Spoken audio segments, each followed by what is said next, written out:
I often said, for that short period of time standing on stage after 8 months to a year of work, I got really good at looking absolutely amazing for 20 minutes. That's what it was. You can't sustain that.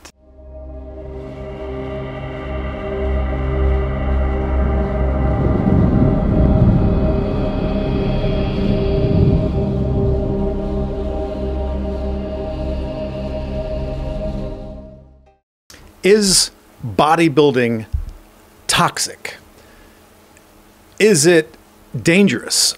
Well, first let's clarify bodybuilding, because something that I often say is everybody's a bodybuilder. If, for example, you are concerned with the manner with which you consume food and you are living within a structured exercise program in order to maximize your body composition in the favor of adding and maintaining as much lean muscle as possible while reducing body fat down to a not only aesthetically pleasing level, but building your body in a way where there is a level of concern with your overall health, longevity, performance, all of those things. You are, in fact,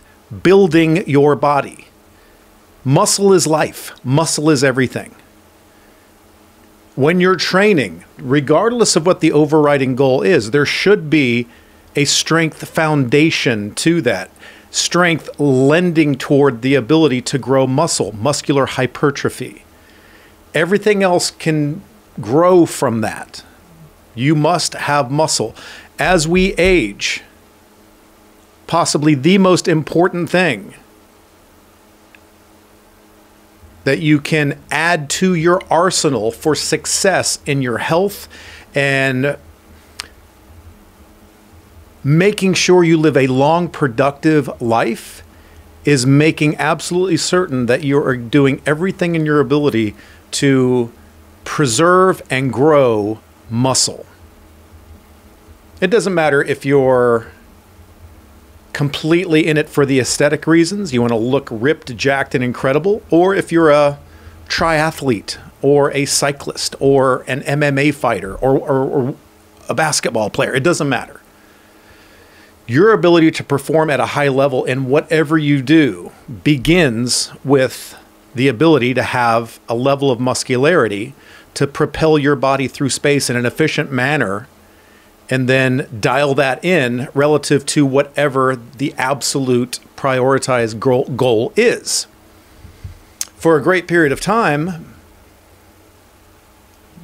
throughout the 90s especially, and then again starting in really 2014, my overriding ultimate goal was aesthetic, looking a particular way, because in the 90s I was heavily involved in the hardcore bodybuilding culture at the time. Didn't want to compete, really didn't have a desire to, just loved the lifestyle and loved the experiment of it, and loved being in the trenches of that environment, coaching and training others, and following along and following through with that experiment to see what we could pull out of others. And then finally in 2014, I made the decision in my 40s to stand on stage, get on the other side of things and compete.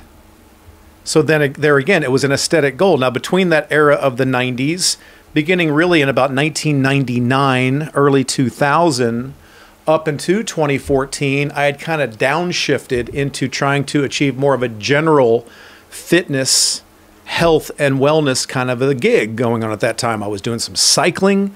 I did some pretty epic cycling shit. I did a multitude of 100-mile rides, metric centuries, which are 62 miles.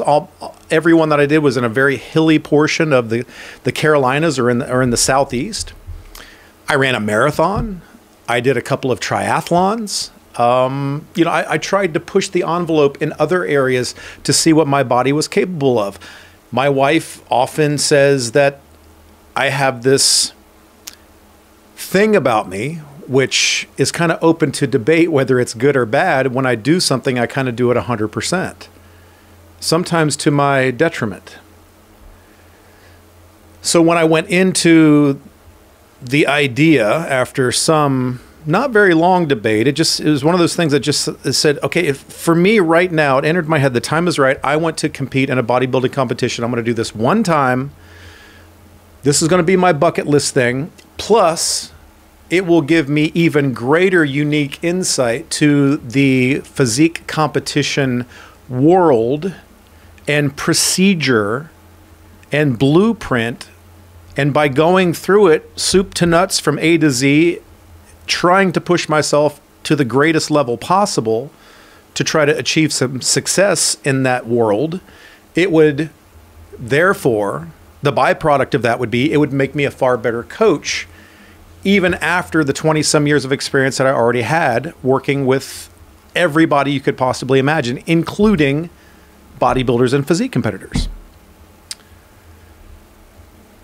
Now, I knew, being a man in his 40s, having a long history of being a coach and a trainer and working with people, and a big part of what I did, was based around the nutrition element, coaching people with that, and the fact that I had gone through sort of the phases of ancestral health style eating, trying every concept. I went strict hardcore paleo to then ketogenic diet, and then I started doing a ketogenic diet in 2010, and then in 2014, because of my experience, because of what I knew about the human body, working with so many people and putting so much time and effort into this, I really felt logically, rationally, in my heart and soul, that I would have to move my ketogenic diet into more of a hybrid approach as I was moving into strict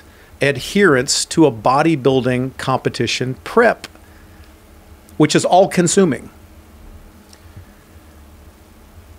Now, here's the deal. If you are like ankle deep into the bodybuilding world, like the hardcore bodybuilding world, and you know who Ronnie Coleman and Jay Cutler and Dorian Yates, and then up to, even current times. If you know who Hadi Chupin is, you know who Derek Lunsford is, you know who Andrew Jacked is, you know who Nick Walker is, you know who Chris Bumstead is, then yeah, you're probably a fan of bodybuilding. You pay some attention to it. And during the times that I was competing, I found myself re-immersed in that culture because I needed to be within it so I could gather intel and apply certain elements of that life to my life to make me a better competitor. Knowing all too well that my version was going to be completely different than the version that your IFBB pros are going through. Here's the reality. I had really been engulfed, if you will, inside the ancestral health movement in terms of nutrition and the whole primal kind of a lifestyle. And that really appealed to me. And I wanted to carry as much of that with me into competition that I could.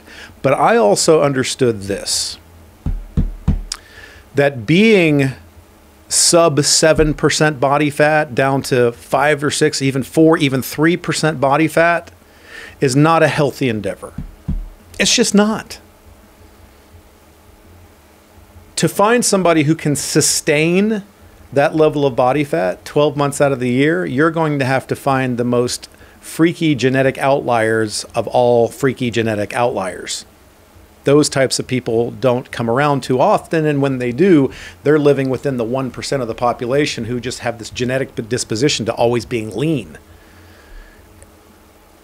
But for most of you, for most of the people that I've coached, if not nearly all of them, we understand that there's going to be a point in a bodybuilding competition prep or a physique competition prep where you are going to enter into a world where the focus is now not necessarily to potentially not at all having anything to do with health.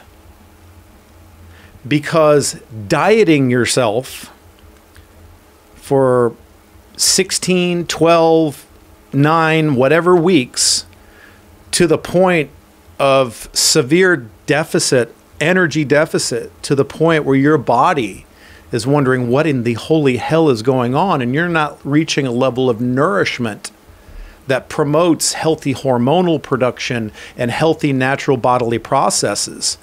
You feel like slow death warmed over on a daily basis, and you're doing everything you possibly can just to cling to anything as you approach that all-important competition date where you know that the journey has ended for now, and then you can reverse diet out of that severely deprived caloric and energy deficit, and then intelligently move back up to maintenance intake, if not surplus, to heal your body from the effects of that competition. Your goal is to achieve an unnatural level of reduced body fat to a point where it's not good for you. You're not cushioning your internal organs well enough. You're depleting yourself. You're telling your body, in essence, we're not getting enough nutrition and enough adequate sustaining nourishment to cling to our vital bodily processes, and everything begins to shut down. And then it becomes this chess match of continuing to move forward and convince your body as best you can that, no, we're not in fact dying. It's okay. Let's go a little deeper. And then we got to mix things up again, and we go a little deeper. And that's the game we play down into peak week, the week of the competition, and get ourselves dialed in so that on that one day, we have reached a level deeper than we've ever been before. But it's not about health. I've often said on podcasts and YouTube channels where I have been the guest and we talk about some of these scenarios, I have often said, you know what I got really good at? The reason that I had some success in competitive bodybuilding, and let's just be very clear, the level with, even though I went to nationals, even though I competed in the masters division in the 50 plus category with, on that particular day back in 2021, the best amateur 50 plus year old bodybuilders in the country for that one day. Even though I did that, even though I won my class multiple times in the NPC, which is basically the minor leagues of the pros. If you want to become an IFBB pro, you have to win at a certain level in the NPC. It's the only way you can get there. It's like if you want to play in the major leagues in baseball, you have to, most of the time, you have to go through the minor leagues and earn your dues. But in bodybuilding, it's especially true because you have to qualify. So even though that I did that, I'm light years away, or I was light years away from legitimate IFBB pros, the guys you see, on the Mr. Olympia stage or the Arnold Classic stage or some of the big pro shows like the New York Pro or the Tampa Pro, all these pro shows. These guys are on such a different level. And, most of them are in their 20s and 30s. These are legitimate guys who are making a living for the most part on bodybuilding. And to do that, you are living in the most unique subculture within that world that is not only unattainable, but unrealistic and unsafe to a degree for just about anybody who endeavors to become one of those super elites.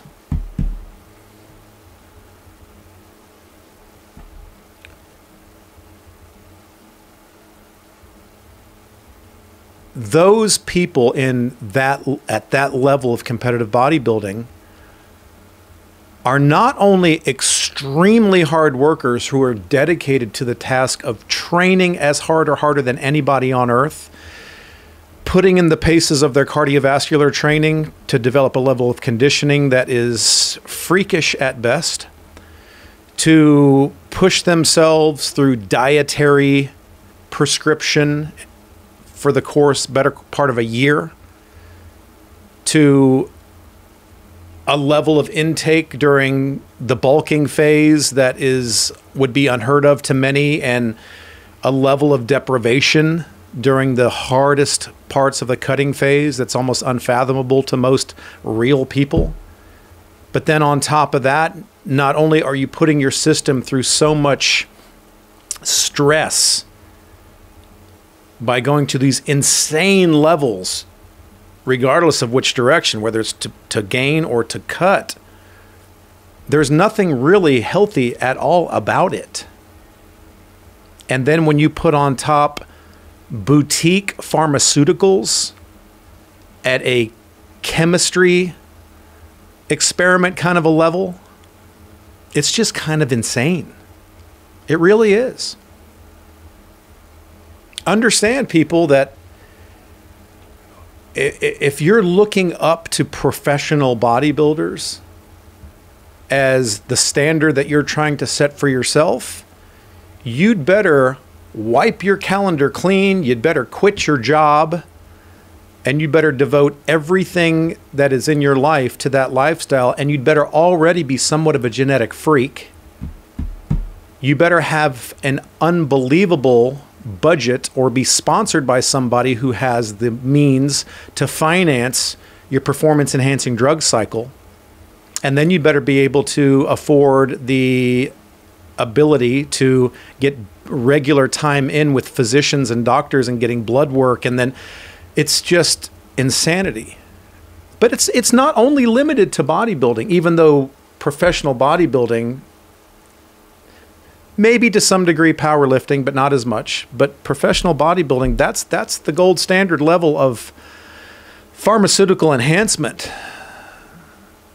You know, maybe some Tour de France level cyclists are coming in on a close second with some of the compounds that they've used in order to achieve a different kind of performance excellence.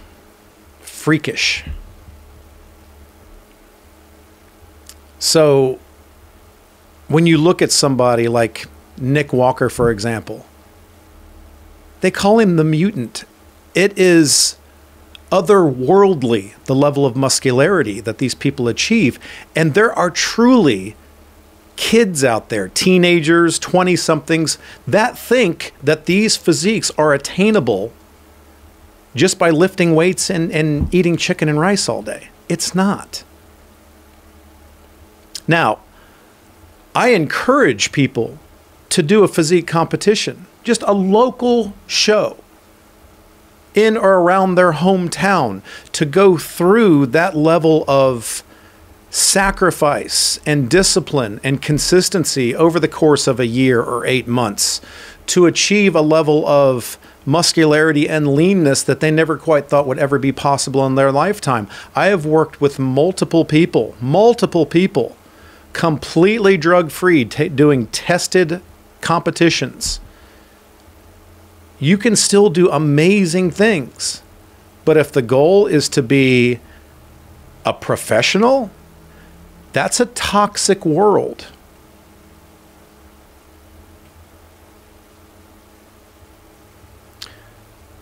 One thing, you know, I am still a fan of bodybuilding, but I know what it is. Back in the 90s, my bodybuilding hero was Dorian Yates, the 6-time Mr. Olympia.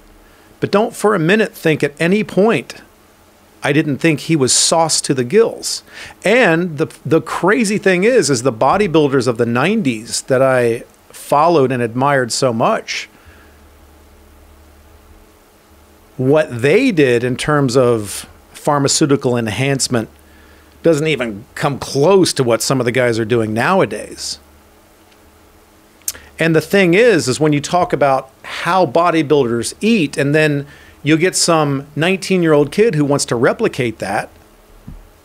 Take a guy like Sam Sulek, for example,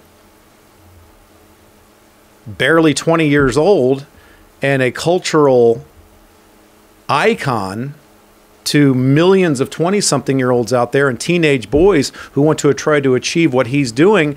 And many don't quite understand that he is juiced up to the gills, or maybe they do understand, so now they're trying to mimic that and do the same thing. That's a recipe for disaster for many, if not most, if not all.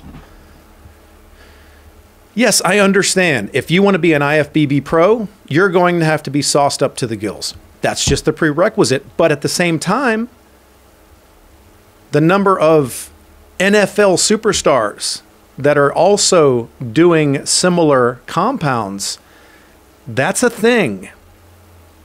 I love it when Billy Bob sits on his lazy boy with the bowl of chips on his stomach and the Bud Light in his hand, and he starts, and he makes fun of bodybuilders and physique competitors, but then is just like cheering on his favorite NFL freaking linebacker who might be on 6 different compounds at the end of the day. Are all NFL players juiced up? Probably not, no. Are some? Absolutely. Someone who I was very close to, who will remain nameless, that I worked with back in the day, played starting defensive tackle for a Division I high-profile college football program. And he told me lots of stories. And he told me this one compelling story of when he was brought in. You know, he went to campus for training camp as a freshman, was brought in to a room. He told me this story a couple of times. He met with his position coach and the team. I don't know if it was doctor, physician, or whatever. And they slid a shoebox across to him. He opened the shoebox, and it contained many vials of compounds with accompanying syringes and a piece of paper with detailed notes, and was instructed to do exactly as prescribed, and if he had any questions, to talk to that guy. True story. It happens. Anywhere that fame and money and glory are involved, there's going to be people doing whatever they got to do to push the envelope and tilt and stack the deck in their favor, because for them, it's a multi-million-dollar contract that's at stake, along with the fame and notoriety, which might be the most addictive elixir of all. I admire bodybuilders because of their insane work ethic and dedication. I still follow the sport of bodybuilding. I follow along when the Arnold Classic comes around, when the Mr. Olympia is coming by. I still scroll through several of my favorite physique competitors' YouTube channels and watch the occasional video. I'm intrigued to see what they're doing. Make no mistakes, I'm not naive. I know that what they're all doing and the level that they're doing it. Doesn't mean I still can't be a fan. Sometimes people are just attracted to sideshow freaks. Doesn't mean they still don't work their ever-loving asses off to a level that many of you will never understand what they go through. And then you just say, they're all just juiced up on steroids. Yes, they are at that level for sure, but it doesn't mean they're not killing themselves. So why did I develop a hybrid ketogenic, now hybrid to a degree, carnivore, hypercarnivore diet when I was competing, and even kind of now to this day still, even though I'm less likely or prone to consuming carbohydrates now that I'm retired from bodybuilding competition than I was when I was competing. Even still then, it was a minute amount in comparison to what most of your top level bodybuilders are doing. See, the bottom line is this. I was doing it as an experiment. I wanted to do it as a bucket list thing. I wanted to gain knowledge. And after I did my first show, I placed second in my first show. And I'm like, wow, this is wild. I want to do this again. And that kind of became my identity. So I did that for almost 10 years, had some really good success, earned some hardware, won my class on multiple occasions, never placed lower than third except for nationals. I placed top 6. And have a wealth of memories and experiences that I will remember for the rest of my life. But it did come at a cost. Because even though I went a sort of a keto carnivore route and still achieved some pretty damn good success, when I retired in 2021, psychologically, it was very hard on me. Now, physically, it was always hard coming off of the show. You've depleted yourself down to a point of low single digits body fat, hormones shut down, everything kind of tanks. You become a shell of yourself to stand on that stage and almost pretend you're superhuman in front of a crowd in the equivalent of your underwear for a half an hour as you pose with your class, and then you're done. And then you come back later that night and hopefully get a medal or a trophy. And then it's, oh my God, give me food and let me intelligently diet out of this and hopefully build back some hormonal output and regain some level of normalcy so I can feel like a man or a woman again. It's hard.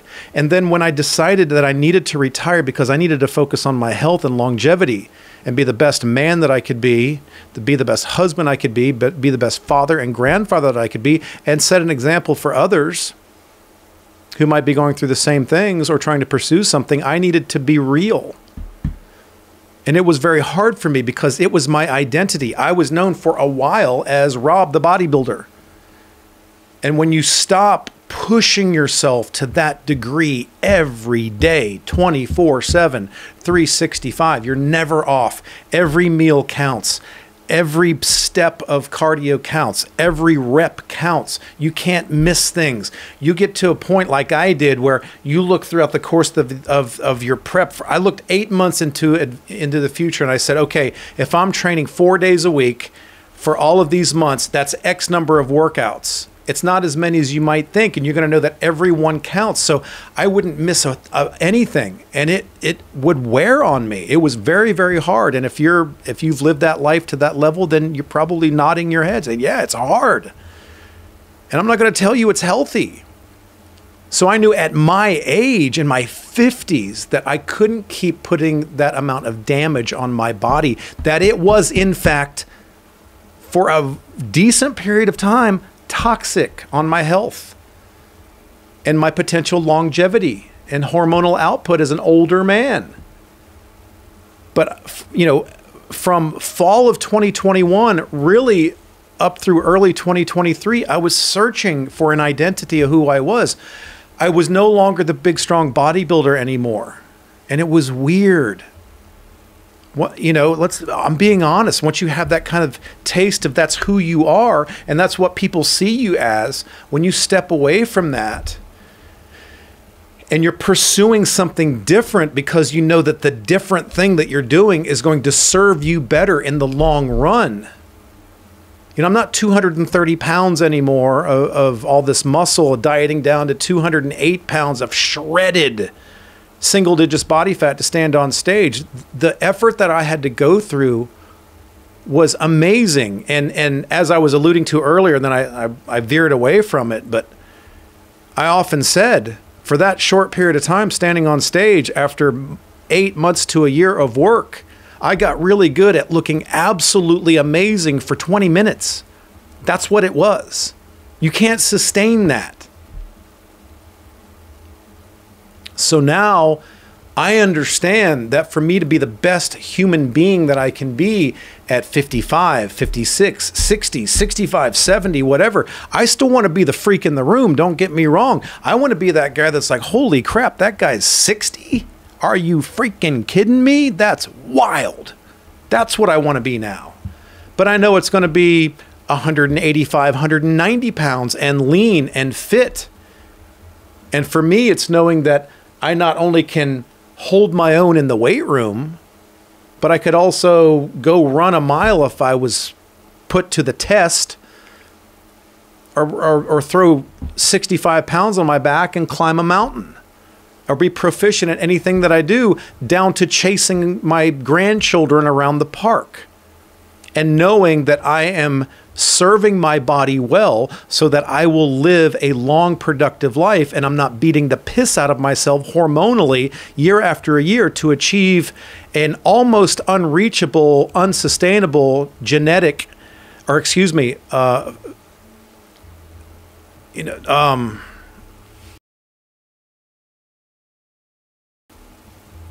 aesthetic. This is wild. It messes with your head.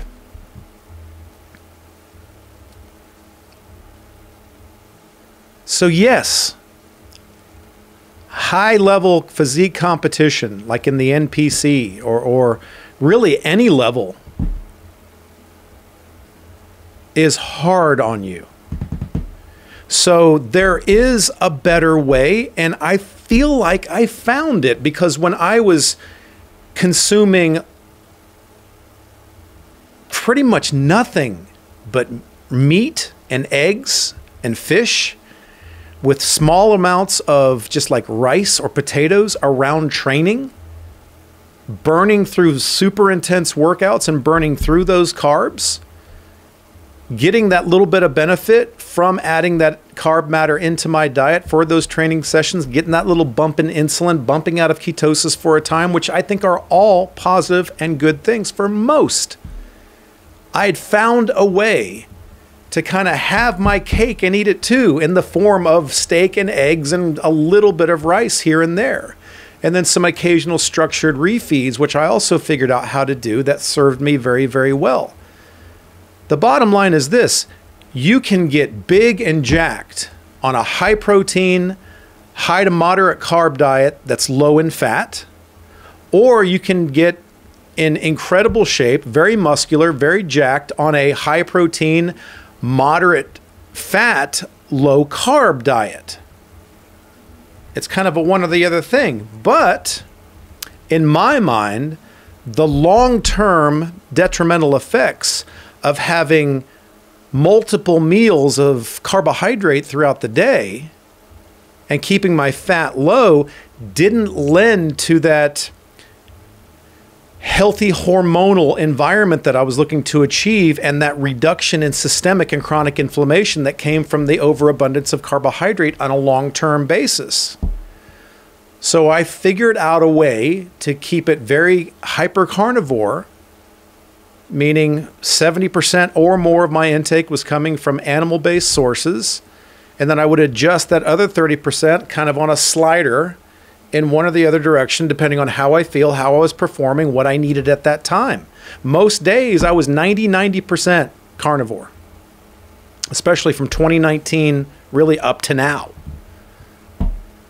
So yes, I found a better way to maximize my muscularity through prioritizing protein, through high quality protein sources like red meat, eggs, pastured eggs, cold water fish and the like, timing my carbohydrates around super hard training efforts, getting kind of the best of both worlds. And I noticed that I was able to do some pretty incredible things with my physique. And then I found that it was easier for me to diet down to an extremely low level of body fat on that style. Now, some of the, high carb pros out there, or the high carb bodybuilders, it gets really tough for them in those last several weeks, because they have to then go from this high carb diet down to a much lower carb diet. And they experience coming off of that sugar roller coaster.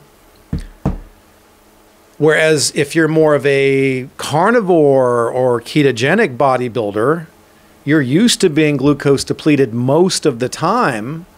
So as you get into that deep caloric deficit, as you're trying to work your way towards the stage and you're massively depleted, at least you do have the ability to utilize more efficient use of ketones because your body has that metabolic flexibility from doing it over the course of the entire prep to a degree.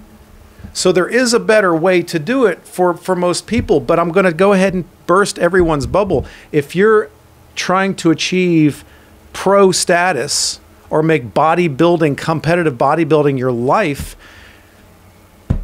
you're probably going to have to get sauced up to the gills, and you're probably going to need a lot more carbs because they work together. That's what they don't tell you. That's why bodybuilders inject insulin, IGF-1, and all these compounds that work with the carbohydrate to generate maximum muscle protein synthesis along with their protein, their super extremely elevated protein intake that work with the compounds that they're on to produce the freakish physiques that you see on the Mr. Olympia stage. So yes, bodybuilding at that level is toxic. But if you're just average Joe Jane, which is most of the people that I work with, real people who are like, hey, you know what? I want to do this for me now. I want as my bucket list to go stand on that local stage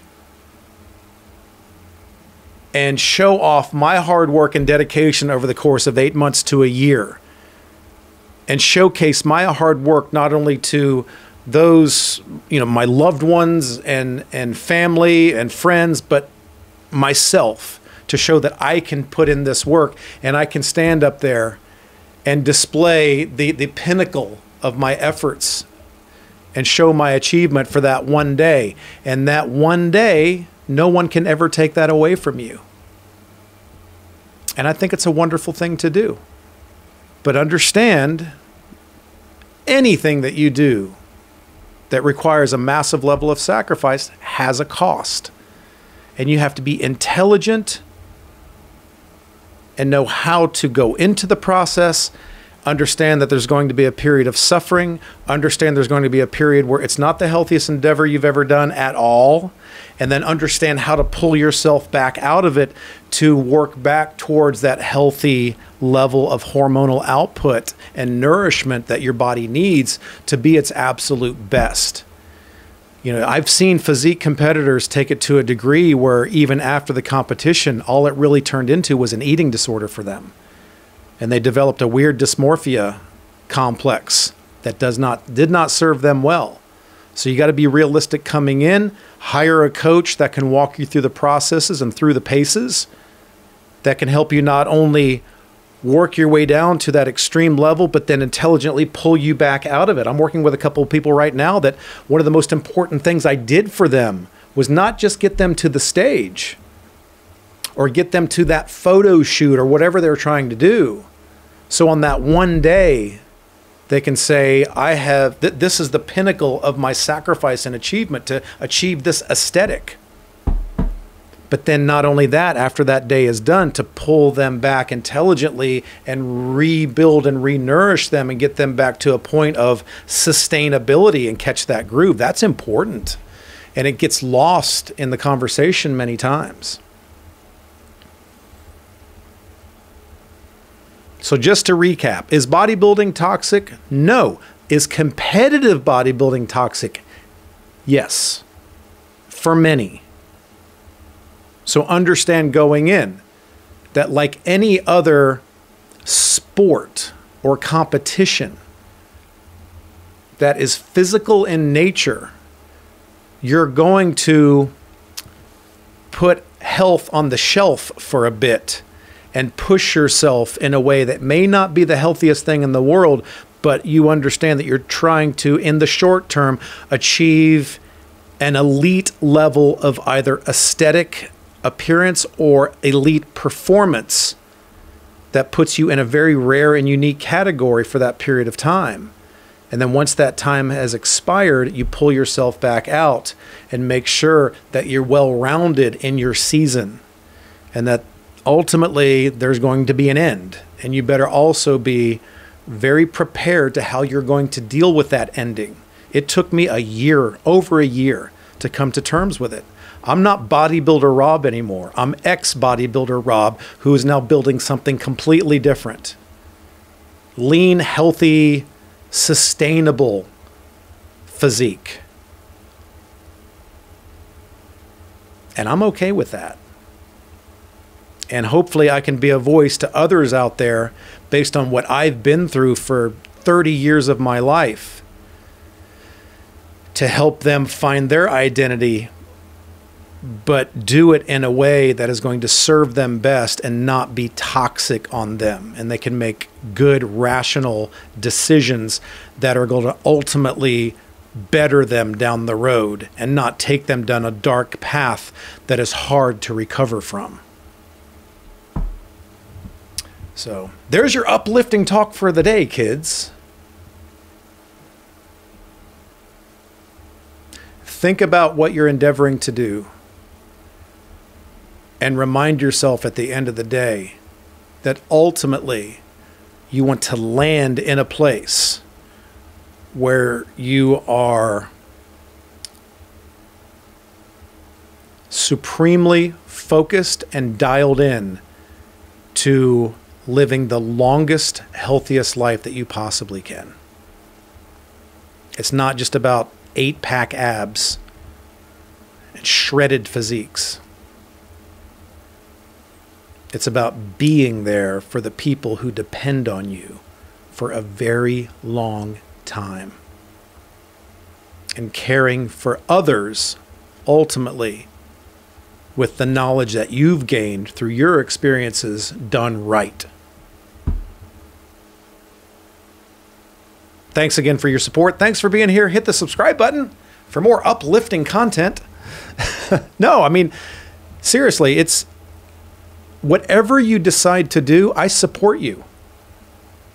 Whatever athletic or physical pursuits or health pursuits you have, I say go for it, but do so responsibly. And understanding that there is often a better way, but if the goal is to reach the pinnacle of that particular sport, there will be sacrifice. It's that way in every sport, whether it be professional bodybuilding or boxing or MMA or football, hockey, cycling, whatever that level is. So, anyway, continue to train hard, diet harder, and do whatever you got to do to have a spectacular freaking day, because I am